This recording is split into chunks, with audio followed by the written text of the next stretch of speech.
ಈಗ generally caesarean ಅನ್ನೋದು common ಆಗೋಗ್ಬಿಟ್ಟಿದೆ. ಮೊದಲೆಲ್ಲ ನಾರ್ಮಲ್ ಡೆಲಿವರಿ ಆಗ್ತಿತ್ತು.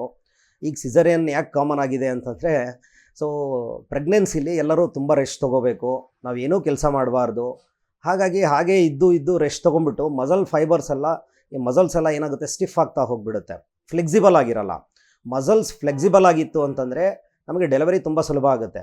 ಆಗಿನ ಕಾಲದಲ್ಲಿ ನೋಡಿ, ಡೆಲಿವರಿ ತುಂಬ 10-15 ನಿಮಿಷದಲ್ಲೇ ಡೆಲಿವರಿ ಆಗಿಬಿಡೋದು, ಸೂಲ್ಗಿತ್ತೀರೇ ಡೆಲಿವರಿ ಮಾಡೋರು.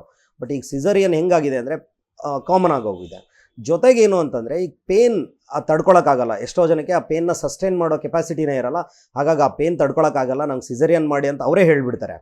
ಸೊ ಈ ಸಿಸರಿನಿಂದ ಏನು ತೊಂದರೆ ಆಗಿರುತ್ತೆ ಜನರಲಿ ಅಂತಂದರೆ, ಸೊಂಟ ನೋವು ಬರ್ತಾ ಇರುತ್ತೆ ಹೆಣ್ಮಕ್ಳಿಗೆ. ಏನಕ್ಕೆ ಅಂದರೆ ಅಲ್ಲಿ ಅನಾಸ್ಥಿಷಿಯಾ ಕೊಟ್ಟಿರ್ತಾರೆ. ಆ ಪ್ರಿಕ್ ಮಾಡಿದಾಗ ಸ್ಪೈನಲ್ ಕಾರ್ಡ್ಗೆ ಅನಾಸ್ಥಿಷಿಯಾ ಕೊಡೋದ್ರಿಂದ ಅಲ್ಲಿ ಮಸಲ್ ಫೈಬರ್ಸು ಡ್ಯಾಮೇಜ್ ಆಗಿರುತ್ತೆ. ಸೊ ಮತ್ತು ಸಿಸರಿಯನ್ ಆದಮೇಲೆ ಅವ್ರು ಏನೇನು ಮಾಡಬೇಕು, ಅದು ಪ್ರಿಕಾಷನ್ಸ್ ಅದನ್ನು ತೊಗೊಂಡಿರಲ್ಲ ಇವರು. ಸೊಂಟಕ್ಕೆ ಚೆನ್ನಾಗಿ ಎಣ್ಣೆ ಹಚ್ತಾ ಹೋಗಬೇಕು.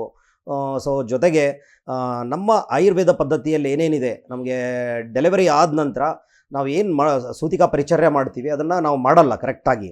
ಅದನ್ನು ಮಾಡಿದರೆ ಸೊಂಟ ನೋವು ಬರಲ್ಲ. ಮತ್ತು ಏನಕ್ಕೆ ಅಂತಂದರೆ, ನಾನು ಉದಾಹರಣೆ ಹೇಳ್ತೀನಿ. ನಮ್ಮ ಹಳ್ಳಿಲಿ ಹೇಗಿದೆ ಅಂತಂದರೆ, ಡೆಲಿವರಿ ಆದ ನಂತರನೇ ಅವರ ಸೊಂಟ ಗಟ್ಟಿಯಾಗಿರಲಿಕ್ಕೆ, ಅಂದರೆ ಮಸಲ್ ಫೈಬರ್ ಸ್ಟ್ರಾಂಗ್ ಆಗಲಿಕ್ಕೆ, ಮೂಳೆಗಳು ಗಟ್ಟಿಯಾಗಲಿಕ್ಕೆ ಏನು ಬೇಕು ಆ ರೀತಿಯ ಪಥ್ಯಗಳನ್ನು ಮನೆಯಲ್ಲೇ ಮಾಡಿ ಕೊಡೋರು.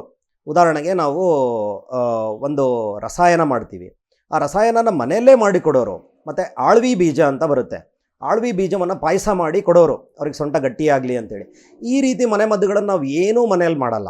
ಜೊತೆಗೆ ಎಣ್ಣೆ ಹಚ್ಚೋ ಅಭ್ಯಾಸನೇ ಇಲ್ಲ. ನಮಗೆ ಎಣ್ಣೆ ಯಾಕೆ ಹಚ್ಚಬೇಕು ಅಂತಂದರೆ, ಮಸಲ್ಸ್ ಫೈಬರ್ಸ್ ಸ್ಟ್ರಾಂಗ್ ಆಗಬೇಕು, ಬೋನ್ ಸ್ಟ್ರಾಂಗ್ ಆಗಬೇಕು. ಅವೆಲ್ಲ ಸ್ಟ್ರಾಂಗ್ ಆಗಿದ್ದರೆ ಮಾತ್ರ ನಮ್ಗೆ ಯಾವ ತೊಂದರೆಗಳು ಬರಲ್ಲ. ಅವು ತನ್ನಂತಾನೇ ಹೀಲ್ ಮಾಡ್ಕೊಂಬಿಡುತ್ತೆ. ಈಗ ಸಿಸರಿಯನ್ ಮಾಡಿದಾಗ ಅನಾಸ್ಥಿಷಿಯಾ ಕೊಟ್ಟಿರ್ತಾರೆ, ಅದು ಹೀಲ್ ಆಗೋದೇನು ಕಷ್ಟದ ವಿಷಯ ಅಲ್ಲ. ಬಟ್ ಹೀಲ್ ಮಾಡ್ಕೋಕ್ಕೆ ಸಪೋರ್ಟಿವ್ ಆಗಿ ಏನು ಬೇಕು ಅದನ್ನು ನಾವು ಮಾಡ್ಕೊಳ್ಳಲ್ಲ.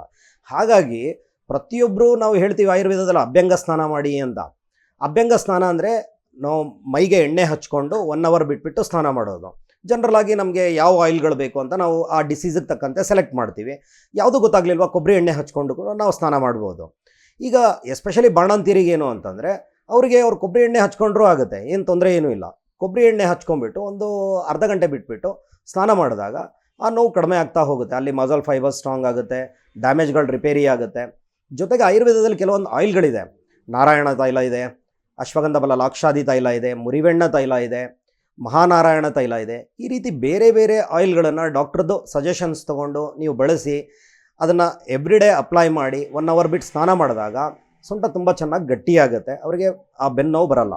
ಜೊತೆಗೆ ನಾನು ಹೇಳ್ದಂಗೆ ಆಳ್ವಿ ಪಾಯಸ ಮಾಡಿ ಪ್ರತಿದಿನ ಕುಡಿತಾ ಬರಬೇಕು. ಒಂದು 45 ಡೇಸ್ ಕುಡಿದಾಗ ಅವಾಗ ಸೊಂಟ ನೋವು ಕಡಿಮೆ ಆಗುತ್ತೆ.